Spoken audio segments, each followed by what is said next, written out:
The desert winds howled against the rose-red cliffs, carrying with them the whispers of a dying empire. Petra, the jewel of the Nabataeans, still gleamed in the fading sun. Its carved temples, its vast tombs, its secret water channels spoke of power, of brilliance, of a people who had once bent the desert to their will. But on this night, the city was restless. For the first time in centuries, Petra felt fragile. No one knew exactly when it began. Some said it was the Romans, their legions marching ever closer, hungry for trade routes and gold. Others whispered of something darker, a curse that had followed the Nabataeans from their first days in the desert. All Michael knew was that the city was changing. The markets were emptier, the priests grew silent, and the people, his people, no longer believed Petra would last. By torchlight, Michael walked the narrow Seek, the twisting canyon that guarded Petra like a living wall. The shadows danced across the stone, making the carvings look alive. He remembered when caravans from Arabia and Damascus had poured through this passage, camels laden with incense, spices, and treasures. Back then, Petra was untouchable, a miracle carved in stone. Now, the passage felt like a trap. At the treasury, he paused. Its towering facade glowed in the moonlight, beautiful and terrible at once. Travelers used to believe it held the wealth of kings, gold hidden deep inside. Michael had once believed it too until he learned the truth, that Petra's greatest treasure was not gold, but water. The Nabataeans had built secret channels, cisterns and dams, pulling life from the desert itself.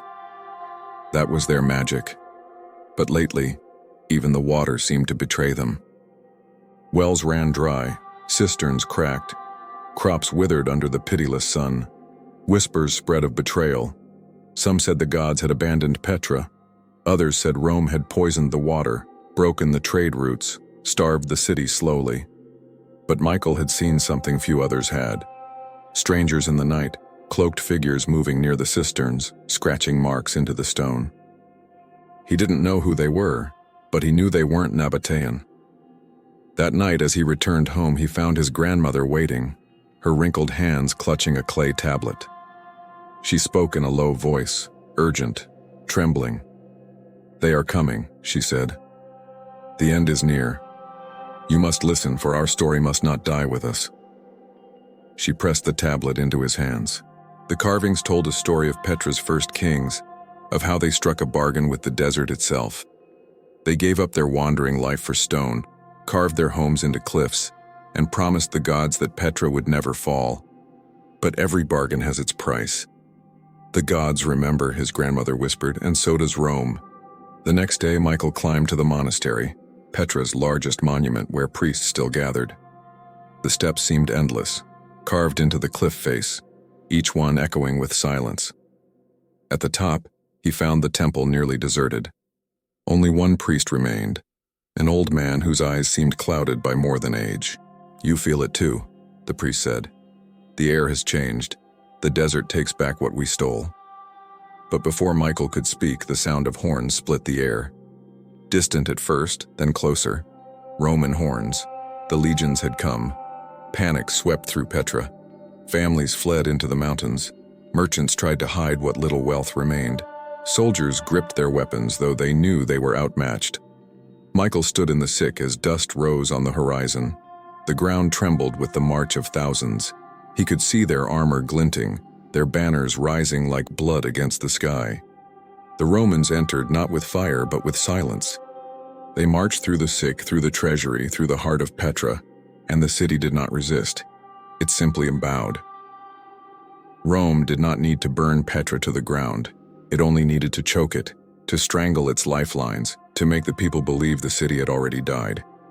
That night, Michael returned to his home and found his grandmother gone, her seat empty, her hands cold. The clay tablet was still there, its carvings glowing faintly in the firelight. He ran his fingers across the words, and for the first time he understood. Petra had not been lost in battle. It had been lost in silence, in the slow erosion of faith, in the whispers of fear that spread like cracks through stone. Centuries later, travelers would stumble upon Petra again. They would marvel at its tombs, its temples, its impossible beauty carved into the cliffs. But they would never know the full truth of its fall. They would never hear the horns in the distance, or feel the tremble of stone beneath their feet, or hold the last whispers of a dying empire in their hands. And so Petra became a ghost, a wonder of the world, a city of silence. Its stones still glow in the desert sun, but at night when the wind howls through the sick, some say you can hear it. The faint echo of horns, the whispers of a people who bargained with the desert and lost.